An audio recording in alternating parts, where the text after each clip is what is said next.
هعلمك انجليزي، يعني هعلمك انجليزي. ايوه، اطمن. انت هنا هتتكلم انجليزي، يعني هتتكلم انجليزي. اوكي. شوف السهولة، شوف سهولة الانجليش. دي الحلقة رقم 7 من كورس مصطلحات ومفردات انجليزية مستخدمة.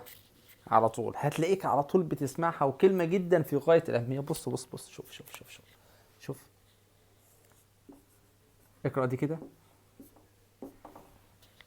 اقرأ. can I. ما تقولش بقى can I، خدها كده على بعضها. can I. can I دي هتسمعها في اليوم يجي 100 مرة. واللي مسافر أمريكا ولا اللي مسافر بلاد بره بيسمع دي على طول. can I.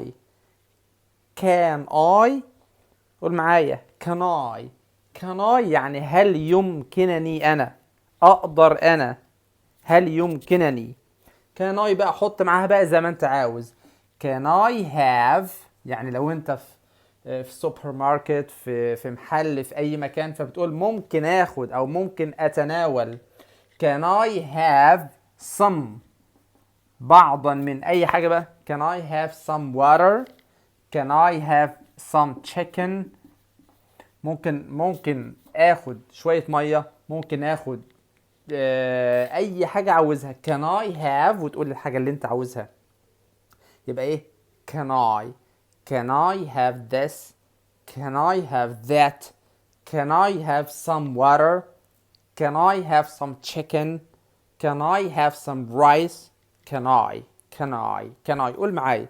طيب حتى برضو اهو can I take. can I take واقوم حاطط برضو مثلا في حاجة عايز تاخدها، عايز اخد ده. can I take this. ممكن اخد واحدة. can I take one. ممكن اخد واحدة. can I take one. ممكن اجرب واحدة. can I try this. ممكن اجرب ده. يبقى ممكن can I بدل take can I try، ممكن احاول. can I take ممكن اخذ.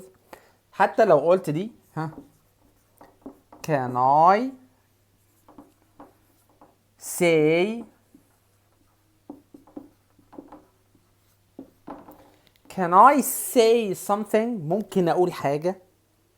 can I قول معايا can I، وما تقولش بقى can I، الزقهم في بعض كده. can I. can I. can I say يعني اقول something. ممكن اقول حاجة، بس حاجة واحدة بس عايز اقولها. اوكي.